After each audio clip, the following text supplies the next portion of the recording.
वाह मम्मी, दाल बहुत बढ़िया बनी है। क्या खाक बढ़िया बनी है मम्मी, मजा नहीं आया बिल्कुल भी। क्यों, तुझे क्या दिक्कत है दाल में? अरे रोज रोज वही दाल सब्जी, कभी कुछ नया क्यों नहीं बनाती हो आप?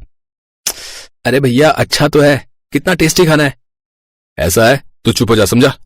आरव चुप हो जा। हाँ बेटा, तू बोल क्या खाना चाहता है? कुछ भी बनाओ ना अच्छा सा, पर ये दाल चावल कुछ दिन दूरी रखो मुझसे। और इसका क्या है, इसे तो घास फूस भी दे दोगे तो ये आराम से खा लेगा और बाद में कहेगा मम्मी वाह क्या घास बनाई थी आपने, और ये भूसा भी बहुत ही टेस्टी है। आर्यन ने अपने छोटे भाई आरव का मजाक उड़ाया तो बेचारे आरव को छोड़कर बाकी सब लोग हंसने लगे। आरव के साथ ये व्यवहार इसलिए लिए था क्योंकि वो आरती और दिनेश का सगा बेटा नहीं था। दिनेश के छोटे भाई और उसकी पत्नी की मौत के बाद आरव की जिम्मेदारी अब आरती और दिनेश पर ही आ गई थी, जिसे वो बेमन से निभा रहे थे। फिर उसी शाम, मम्मी क्या कर रहे हो? रात के खाने की तैयारी कर रही हूँ। मम्मी कोई काम है तो मुझे बताओ ना, मैं आपकी मदद कर देता हूँ। अच्छा तो फिर एक काम कर, ये आलू प्याज छीलकर काट दे बारीक बारीक। बस इतना सा काम अभी कर देता हूँ। आरव अक्सर आरती की रसोई और घर के बाकी कामों में मदद करता था। फिर थोड़ी देर बाद उसने कहा, मम्मी एक बात कहूँ? हाँ बोल। भैया की जॉब भी लग गई है, अच्छा कमा भी रहे हैं, तो भैया की शादी करा दो अब। क्यों, तुझे बड़ी जल्दी है आर्यन की शादी कराने की? नहीं नहीं, मुझे कोई जल्दी नहीं है। मैं तो इसलिए कह रहा था कि घर में बहू आ जाएगी तो आपका मन भी लग जाएगा और काम भी हल्का हो जाएगा। हाँ हाँ देखते हैं। आरती ने आरव की बात को इग्नोर करते हुए कहा, लेकिन ये बात आर्यन ने सुन ली और वो झट से बोला, अबे अगर तुझे कोई लड़की पसंद है तो सीधा मम्मी को बोलना, तू मेरी शादी के पीछे क्यों पड़ा बे? अरे नहीं भैया, ऐसी कोई बात नहीं है। अच्छा वैसे ये होगा भी कैसे? अपनी शक्ल देखिए, कौन लड़की शादी करेगी तुझसे? आर्यन और आरती हंसने लगी और बेचारा आरव मुंह लटकाए वहां से चला गया। फिर उसके जाने के बाद, वैसे आर्यन वो ठीक ही कह रहा था, तेरी शादी करा देते हैं अब। क्या माँ, कहाँ उसके चक्कर में पड़ गई हो? अरे भाई क्या बातें चल रही है माँ बेटे में? देखो ना पापा, ये आरव माँ के कान भर रहा था, कह रहा था कि आर्यन भैया की शादी करा दो। हाँ तो ठीक ही तो कह रहा है, तेरे बाद ही तो उसकी शादी होगी और तुझे तो किसी भी उम्र में एक से एक सुंदर लड़की मिल जाएगी। पर उसकी शक्ल देखिए, 3-4 साल और गुजर गए तो पता नहीं बेचारे को लड़की मिले कि ना मिले। दिनेश, आरती और आर्यन तीनों मिलकर बेचारे आरव का मजाक बनाने लगे।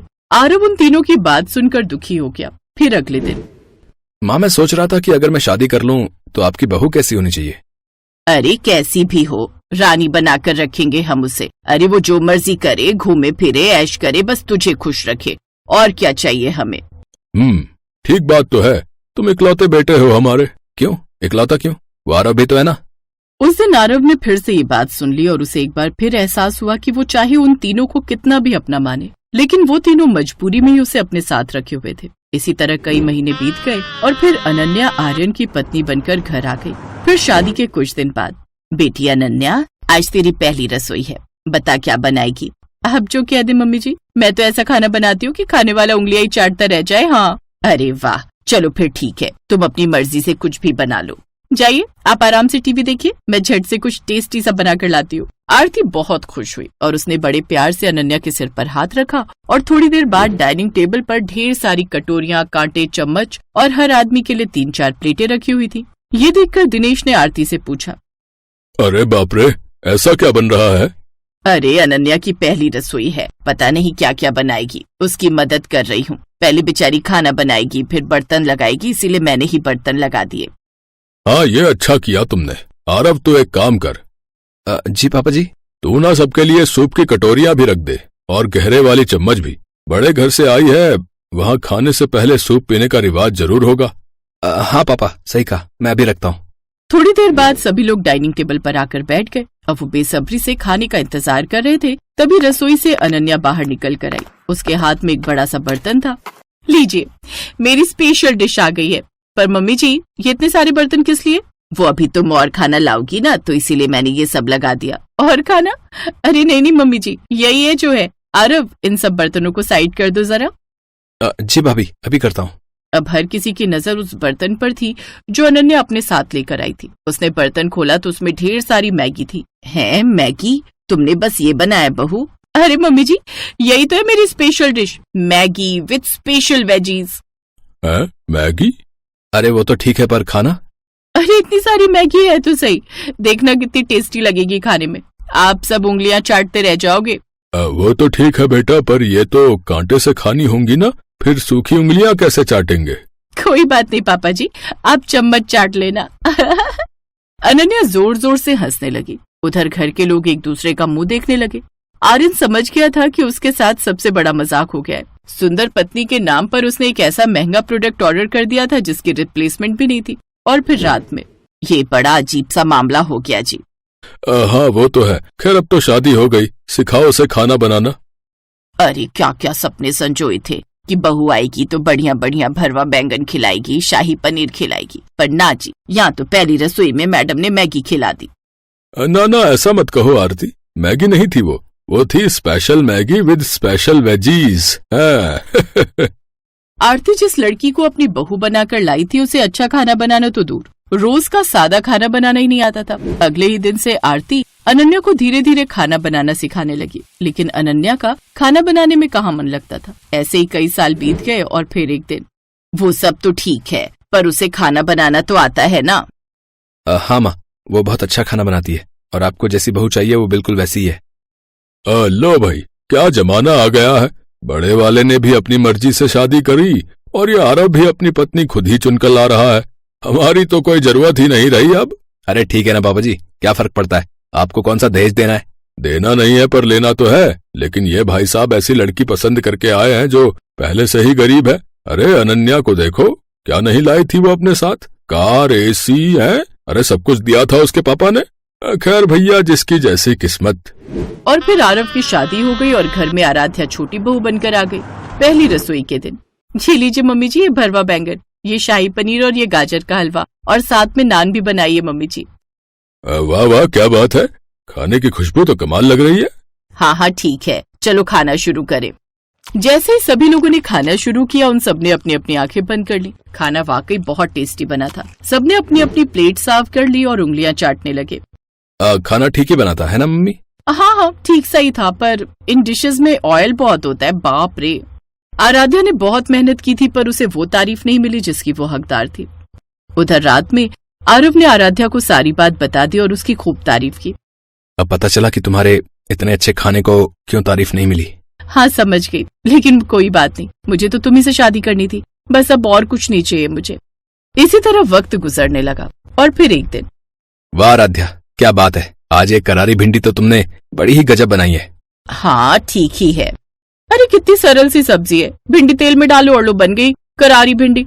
असली मेहनत तो लगती है चाइनीज बनाने में। और मैं तो सोच रही थी कि आज शाम को सबके लिए हक्का नूडल्स बनाऊं, लेकिन सारी मेहनत मुझे अकेले ही करनी पड़ेगी। इस आराध्या को तो नूडल्स उबालने भी नहीं आते होंगे। नहीं नहीं आते हैं उसे, क्यों आराध्या? अरे रहने दे छोटे, क्यों बेचारी की नाक कटवाने पर तुलाए, रहने दे आराध्या, तो अपनी दाल रोटी बना। आर्यन, अनन्या, आरती और दिनेश की हंसी छूट गई, लेकिन आराध्या और आरव ये बात सुनकर बहुत दुखी हुए। फिर शाम को, ये लीजिए सारे लोग आ जाइए, पेश है मेरे स्पेशल हक्का नूडल्स। अरे वाह, पर ये आराध्या कहाँ है? पता नहीं मम्मी जी, रसोई में मेरे बाद कुछ बना तो रही थी, मैंने ध्यान नहीं दिया। आप शुरू करो ना। जैसे सबने अपनी अपनी चम्मच निकाली तभी आराध्या ने आवाज दी, रुकिए मम्मी जी, मैंने भी हक्का नूडल्स बनाए, मेरे नूडल्स भी ट्राई कीजिए ना। हर कोई आराध्या की बात सुनकर हैरान था और जैसे ही सभी ने अनन्या के नूडल्स के बाद आराध्या के नूडल्स खाए। अरे वाह, क्या बात है। हाँ बिल्कुल होटल जैसे, मजा आ गया। यार ये तो कमाल ही हो गया, मुझे नहीं पता था आराध्या कि तुम तो रियल में शेफ हो। मुझे माफ कर दे आराध्या, हम लोगों ने हमेशा तुमसे बुरा बर्ताव किया और अनन्या को ही अपनी बहू माना, पर अब हम समझ गए हैं कि सही क्या है। अनन्या, आज से तुम आराध्या से खाना बनाना सीखोगी और रोज वैसा ही खाना बनाओगी जैसा ये बनाती है। मैंने कहा था ना मम्मी जी कि आराध्या सिर्फ इंडियन ही नहीं, चाइनीज भी अच्छा बनाती थी। उसे तो चाइनीज खाना और बनाना बहुत पसंद था, लेकिन वो तो आपकी वजह से ही देसी खाना बनाती थी। हाँ, और ये खासकर हक्का नूडल्स कमाल के बने हैं सच में। हाँ। ये सुनकर अनन्या का मुंह कद्दू जैसा फूल गया था, जबकि आराध्या और आरव बहुत खुश थे, क्योंकि हक्का नूडल्स के बहाने ही सही, पर उन्हें अपना खोया सम्मान जो वापस मिल गया था।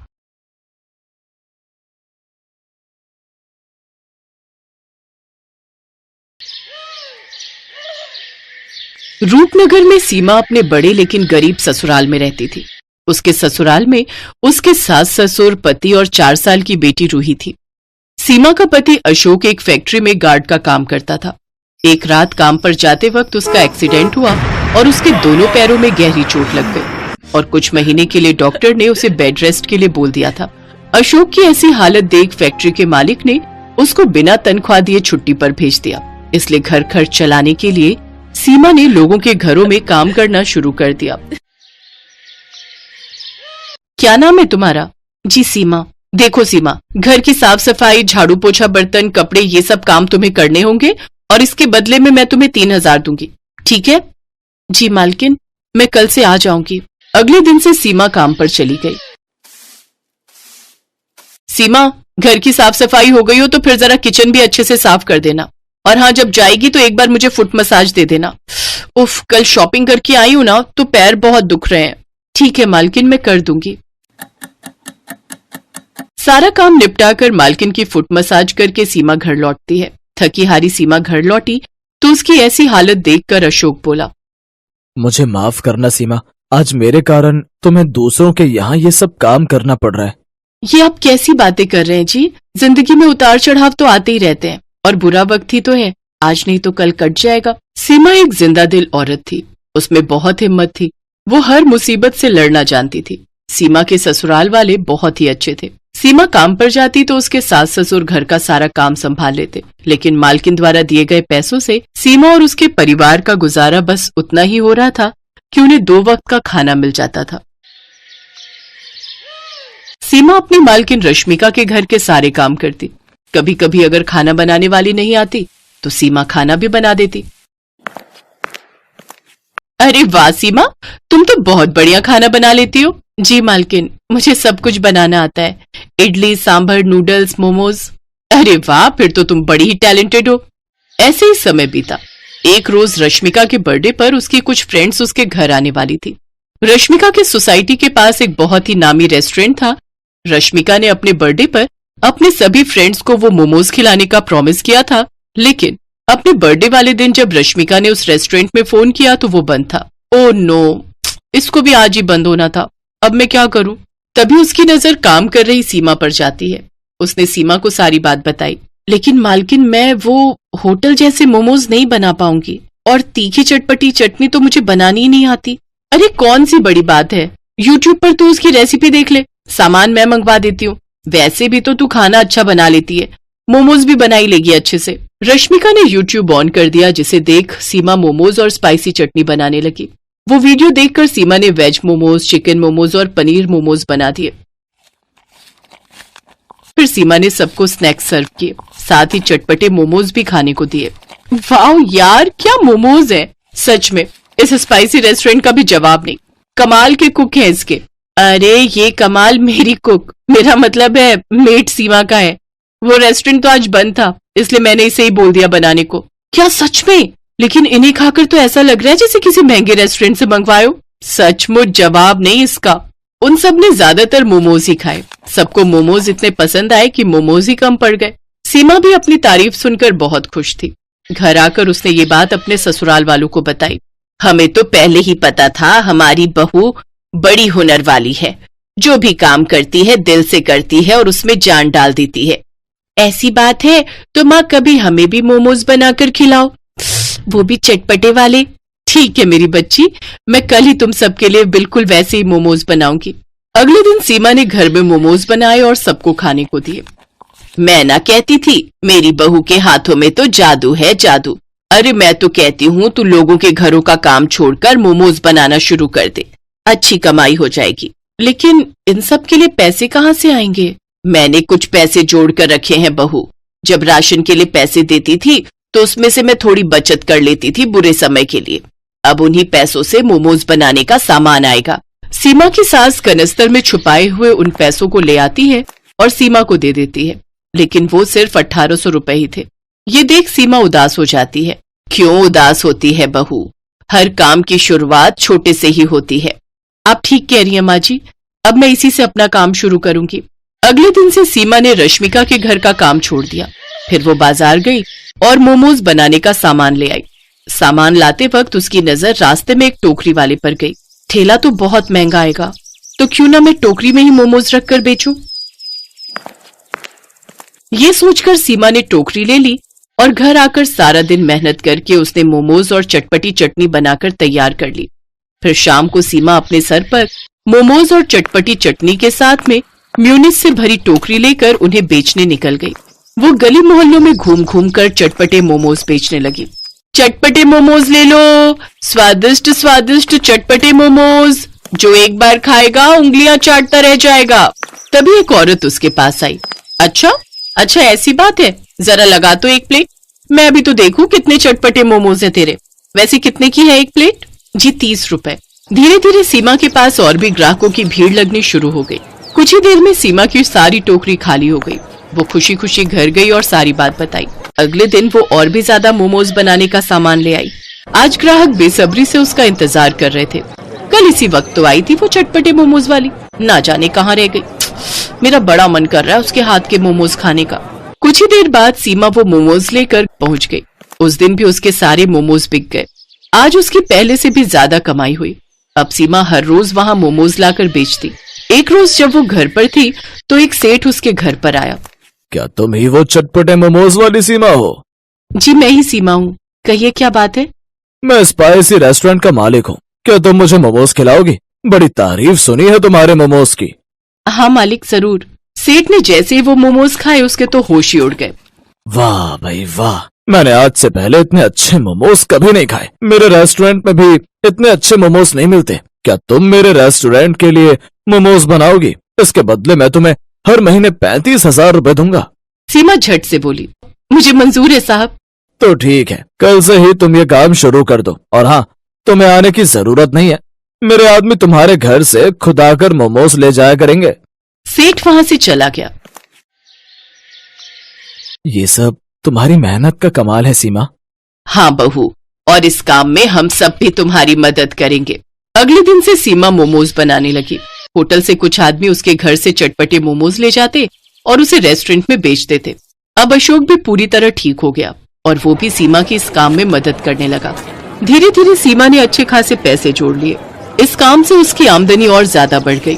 अब तो उसके पास ग्राहक और ज्यादा बढ़ गए। वो पूरे शहर में चटपटे मोमोज वाली के नाम से मशहूर हो गई। अब उसकी और उसके परिवार की गरीबी भी दूर हो गई।